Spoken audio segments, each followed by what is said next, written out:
Ингушетии стартовал второй этап первенства Южного и Северокавказских федеральных округов по хоккею среди юношей. В участии принимают 4 команды. Отметим, что наша республика подобного рода соревнования принимает второй год подряд, что говорит о растущем интересе к хоккею. На данном этапе 8 возрастных групп. Это с 2003 по 2010 год рождения ребята. И вот мы второй год Республика Ингушетия принимает один из этапов здесь. То есть хотелось бы тоже поблагодарить представителей принимающей стороны в лице Цычоева Исы Исмаиловича, как ответственного за хоккей в республике. Ну и, соответственно, всех, кто непосредственно тут имеет отношение к этому. У нас проходит, это уже второй этап ЮФО СКФО. Вот, по хоккею мы очень, конечно, рады этому. И с большой благодарностью и Федерации хоккея России, что они выбрали нас. Вот, это для нас очень значимый момент, радостный момент, потому что на нас уже обращают внимание, нас видят, о нас говорят, что у нас здорово, у нас хорошо, и это приятно слышать. Это очень приятно слышать. Но мы, конечно, со своей стороны стараемся сделать все условия, создать для приезжающих команд, для представителей, для судей, чтобы, да, у нас сегодня нет своих судей, нам приходится приглашать судей на участие этого турнира, поэтому мы стараемся создать все максимум усилий, чтобы все были довольны, и в том числе и сами хоккеисты, и родители их тоже. Вот. Ну, мы только сегодня слышим слова благодарности, это очень приятно, радостно. Сегодня к нам приехали 3 команды, это команда Волгограда, это, конечно, не близкое расстояние, да, мы очень благодарны им, Ставрополь и команда Крым, Донецк, вот, с Донецка команда приехала. Вот, тоже очень приятно, потому что когда-то мы с этой командой, наша седьмой год, группа играли на Кубке Рагулина в финале с Крымом. Вот, мы у них тогда выиграли и заняли первое место. Это был, конечно, радостный момент. Ну, сегодня, конечно, вот первый матч уже начался. Вот, команда, по-моему, Ставрополя уже выигрывает. Ну, вроде все проходит здорово. И я думаю, эти дни тоже мы окажем все содействие, внимание, чтобы для плодотворного продвижения хоккея. Хоккей у нас, конечно, наша команда тоже РЗ участвует. Вторая игра будет это в 13:00. Наша команда будет играть с Донецком. Вот, и я думаю, посмотрим, что все, как говорится, поле покажет, как говорят в хоккее. Вот, поле покажет. В рамках первого соревновательного дня на лед арены «Эрзив» на Сыркорте вышли команды из Ставрополя и Волгограда. Разумеется, перед тем, как начать игру, ребятам необходимо размять мышцы. В таком виде спорта, как хоккей, интенсивная игра на протяжении всех 3 периодов очень важна, поэтому грамотная разминка на вес золота.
Со свистком судьи игра начинается. С первых минут опаснее атакует своих соперников команда из Ставрополя. Смены игроков, частые атаки, много комбинаций.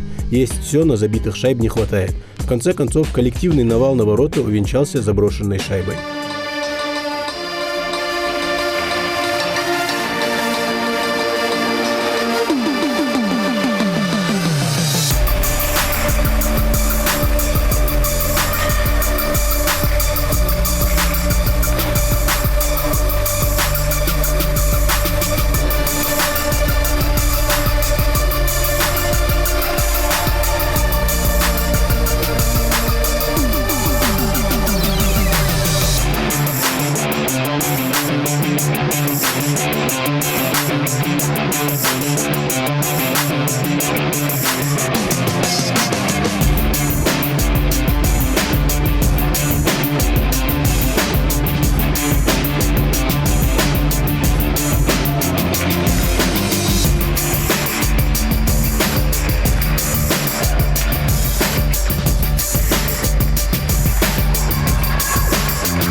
Детский спорт интересен тем, что здесь больше эмоций. Принимать поражение не в духе этих ребят, тем более в таких ответственных матчах, поэтому самоотдача на каждом участке арены Эрзи. Как признаются представители Федерации хоккея России, Ингушетия вполне может воспитать будущих чемпионов в этом виде спорта при должном подходе. Ребята выходят на лед с большим желанием, это в принципе как бы видно, это все же всероссийское первенство, чемпионат России, скажем, малый, да, Южного Северо-Кавказского федеральных округов. Ребята относятся к таким турнирам с большим желанием, с большим настроем. И видно, что где-то в отдельных играх уже проявляется характер ребят, и видно, что трудолюбие есть. Ну, где-то не хватает немножко мастерства еще, как бы, ну, это все как бы оно дело наживное, надо работать, и есть сам тренерский цех, который подскажет и как бы дополнит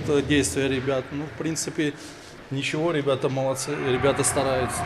Понимаете, детский хоккей – это как искренность того, что есть в самом таком как бы возрасте, проявляется тут и знание где-то, в принципе, как бы ход мыслей тоже уже как бы у человека, у хоккеиста, там у данного, скажем, там игрока, допустим, видно. Ну и, соответственно, в чем прелесть? Это в том, что люди занимаются хоккеем, в частности, можно сказать, за весь спорт, да, что это очень как бы важная составляющая, потому что ну, спорт это, в частности, хоккей, это здоровье нации, заниматься хоккеем обязательно надо. Но Это здорово, конечно. Я сам как хоккеист, скажем, бывший, это раньше в советское время было очень много турниров, начиная с золотой шайбы, ну и первенство районов, первенство города было, первенство области, и потом победитель от каждого региона ехал на золотую шайбу, представлял свой как бы регион. Это очень как бы важный фактор. Здорово, что ребята занимаются хоккеем, идут в хоккей. Это как бы самодостаточно. Сейчас в данный момент результат, он с хоккейной точки зрения, он как бы не важен. Сейчас самое главное закрепить вот тот как бы момент развития ребенка. То есть это должен, в первую очередь как бы должны и тренера к этому подойти более внимательно. То есть и посещение тренировок — это очень важный как бы фактор. То есть, ну и все это в принципе как бы однозначно дает тот окончательный, скажем, такой внимательный, скажем, это подход, и результат, в принципе, как бы будет. Но для этого нужно, конечно, самое старание, желание, это прежде всего. Ну и, соответственно, чтобы в совокупе и тренерский штаб, еще раз как бы повторяю, уделял как бы больше внимания. С ребятами в это время надо как бы больше разговаривать, больше общаться. Тренера — это наставники, это те же как бы и родители, которые в первую очередь это друзья. То есть тренер должен быть как бы специалист такого уровня и прежде всего как бы психолог в чем-то, потому что с ребятами надо контактировать, и тем более сейчас у нас как бы дети, они немножко уже в плане, скажем, время не стоит же на месте, оно идет, они более развиты, более продвинутые, то есть с ними надо больше общаться. Я считаю, это как бы залог тех последующих успехов и, дай бог, как говорится, побед. Ну, я думаю, что со временем все же хоккей в Ингушетии и вообще на Северном Кавказе он даст определенный толчок развитию. Ну, это, конечно, будет со временем, но я думаю, что все будет хорошо в этом как бы плане. Есть инфраструктура, есть хорошие катки здесь. Все как бы для этого имеется. И поддержка государства, это, конечно, это хороший фактор, что наше государство уделяет очень много внимания хоккею, развитию спорта, в частности, это, конечно, большой плюс. Какими задатками должен обладать ребенок, чтобы играть в хоккей? Быстрота и ловкость. Игрок должен быть подвижным, координированным. В дальнейшем, когда уже начинаются занятия на льду, немаловажным фактором является игровое мышление. У кого-то оно развито сильно, у кого-то нет. В игре сразу видно тех, кто умеет думать на льду. Они быстро ориентируются в пространстве. Такие игроки приносят большую пользу команде. Сложность заключается в том, что ребенок может быть умным, хорошо учиться в школе, обладать большими знаниями, но в игре и конкретно на льду важно нечто большее. Нужно мыслить очень-очень быстро, за короткий промежуток времени. На принятие решения уходит секунда-две, иногда еще меньше, полсекунды. За это время нужно суметь сориентироваться и принять правильное решение. Плюсы игры в хоккей. Благодаря постоянному движению хоккей благоприятно влияет на сердечно-сосудистую систему. В хоккее вырастают крепкие парни, ведь любая тренировка включает в себя не только дыхательную нагрузку, но и интенсивную работу мышц плечевого пояса и мышц ног. Крепкий хоккеист вполне может постоять за себя в будущем. В хоккее чрезвычайно необходима реакция и скорость. Все игроки двигаются с большой скоростью на коньках, а шайба летает порой со скоростью 100 км в час. Если после просмотра хоккейного матча посмотреть футбол, то первое время может показаться, что футболисты двигаются как улитки. Помимо хорошо развитой кровеносной системы, хоккеист получает закалку от респираторных заболеваний. С психологической точки зрения хоккеисты более уравновешены, так как всю агрессию оставляют на поле. Так как хоккей — это командная игра, то у ребят с детства вырабатывается навык работы в коллективе, а у некоторых из них развиваются лидерские качества.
В нашей республике уже функционируют 2 хоккейные арены, на которых занимаются как дети, так и взрослые. У нас уже есть свои команды в этом виде спорта. Каждый из ребят, что приходит на тренировки, понимает, он своего рода первопроходец молодого поколения хоккея Ингушетии.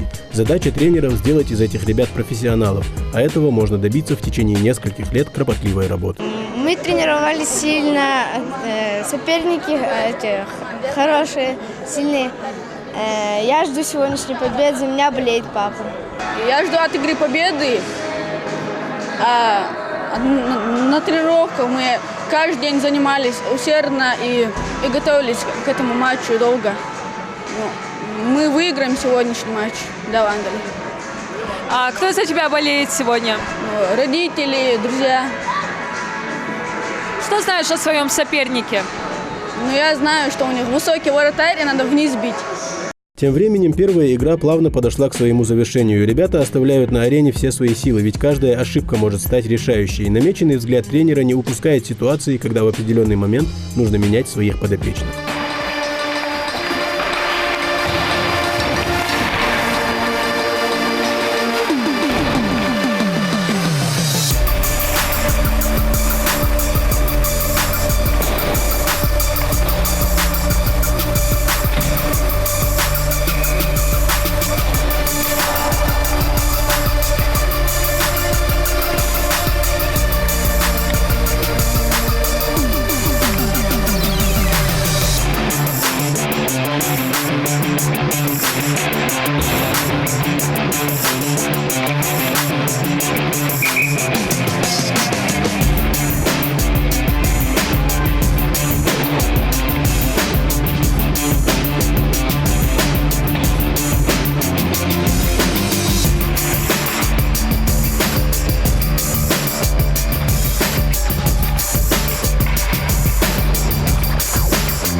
С итоговым счетом 3-5 волевую победу одержали представители Волгограда. Для них этот матч получился очень энергозатратным. Не только физически, но и моральные силы оставили спортсмены на льду. Во-первых, он важен для этих спортсменов, которые вот играют на льду. Да?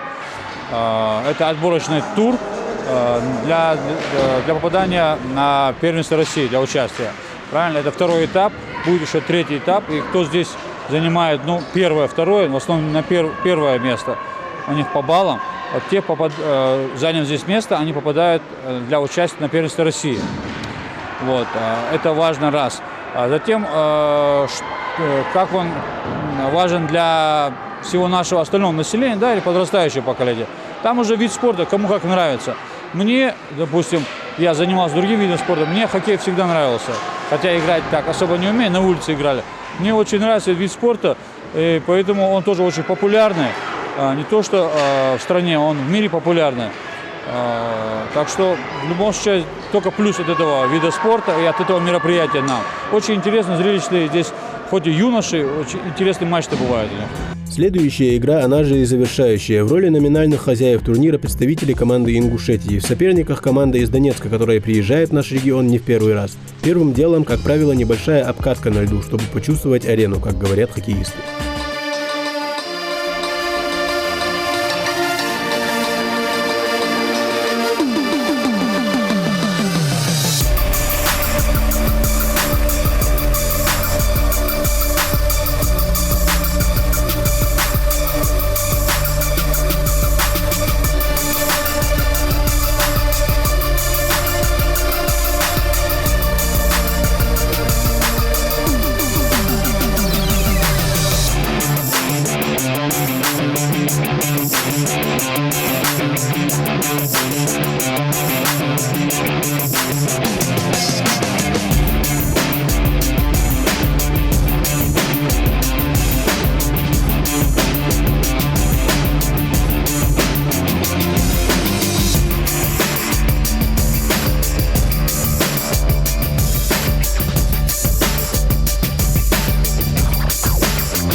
Старт дан и игра начинается. С первых же минут инициативу к рукам прибрали гости, что выглядит странно для зрителей. Обычно хозяева арены стараются показать свое мастерство перед родной публикой, но не в этом случае. Долгое владение шайбой, перепасовка и грамотные комбинации в итоге привели ребят к успеху.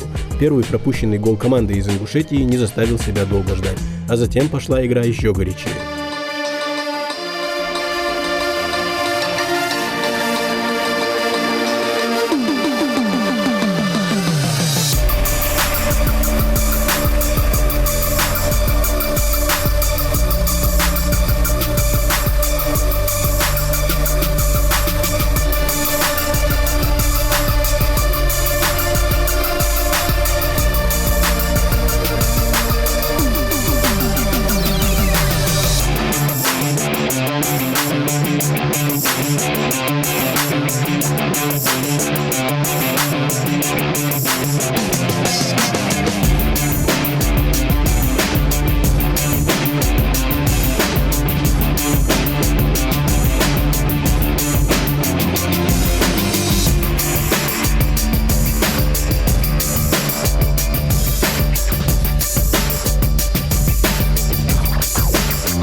Молодые ребята, полные энтузиазма и азарта, зачастую играют без оглядки на собственные ворота, что очень часто приводит к пропущенным голам. Относится это к любому виду спорта со снарядом, и хоккей не исключение. Небольшие стычки на льду и взаимная борьба, но в пределах правил. За это и любят хоккей во всем мире.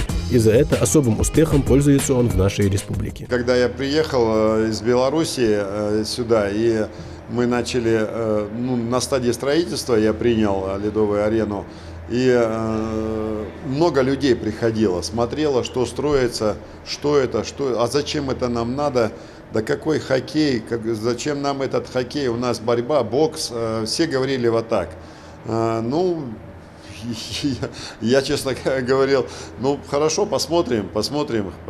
Ну, конечно, проведена огромная работа, чтобы хоккей в Ингушетии был и будет. И я думаю, не за горами то время. Наши хоккеисты очень талантливые пацаны. И что самое интересное, у них дух, этот дух наш, да, он, по-моему, непобедимый никогда в нас. И идут напролом, пацаны идут напролом. Что мне сейчас радостно было, поехала наша команда 2010 год в Ставрополь на Кубок Деда Мороза.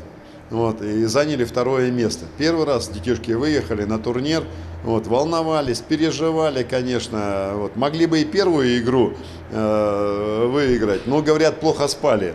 Плохо спали на новом месте, никак уснуть не могли. А утром подъем, игра, и это, видимо, первое впечатление, волнение, оно сказалось. Так бы могли и первое место завоевать, потому что, говорят, давление очень серьезное оказывала наша команда.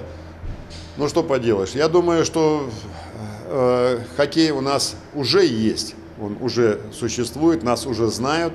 И я думаю, что мы себя еще проявим и покажем, и наши дети вырастут, и я думаю, они покажут нас еще и в клубах КХЛ. Я думаю, должны нас прославить обязательно, потому что есть талантливые ребята, есть хорошие ребята растут.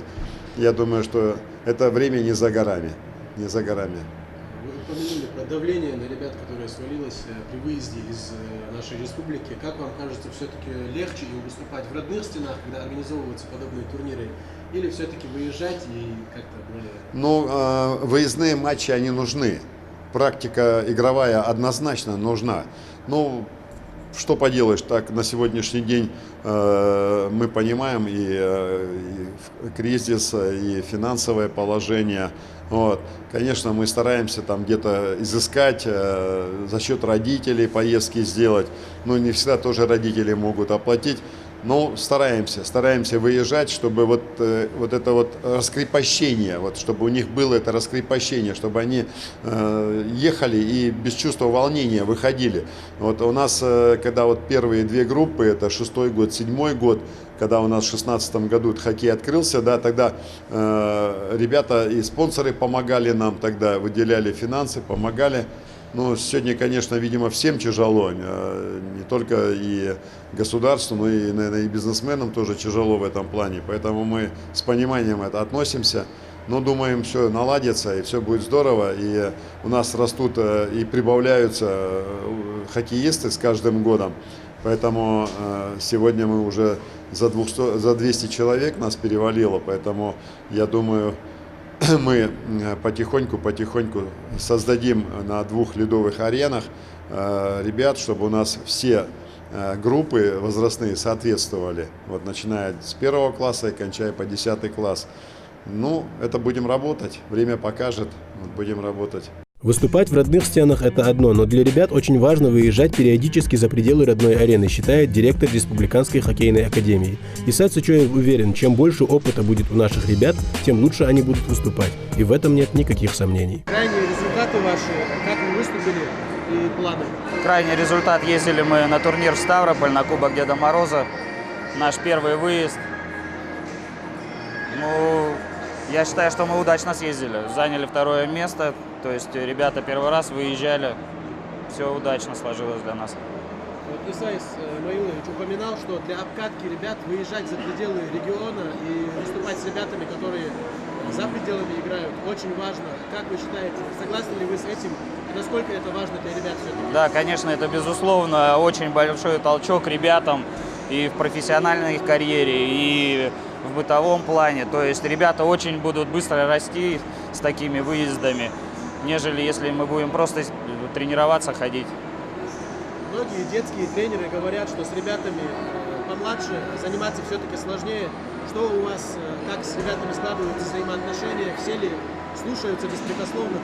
Ну, конечно, тяжело с маленькими детьми, но работаем мы уже год где-то примерно. Ну, то есть уже друг друга понимаем с полуслова, даже взглядом можно уже посмотреть, ребенок уже поймет, доволен я или нет. То же самое я понимаю, что-то беспокоит ребенка или нет. И вам, как тренеру, разумеется, виднее, в чем ребятам необходимо все-таки добавить, может, исполнительское мастерство или все-таки в дисциплине немного бывает хромает? Ну, без дисциплины не будет результата как такового. Ну, в катании будем добавлять, мы сейчас больше работаем над катанием, а уже мастерство под воротами, забивать голы, это уже дар свыше, я считаю. Победители 2 игр первого соревновательного дня разыграют путевки за места в верхней части турнирной таблицы, поэтому напряжение на льду не спадало до финального свистка. Предлагаем вашему вниманию самые яркие моменты турнира.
В заключительный день первенства команды Донецка и Волгограда разыграют первое место в турнирной таблице, а право попасть на 3-ю строчку оспорит команда Ставрополя с хоккеистами из Ингушетии.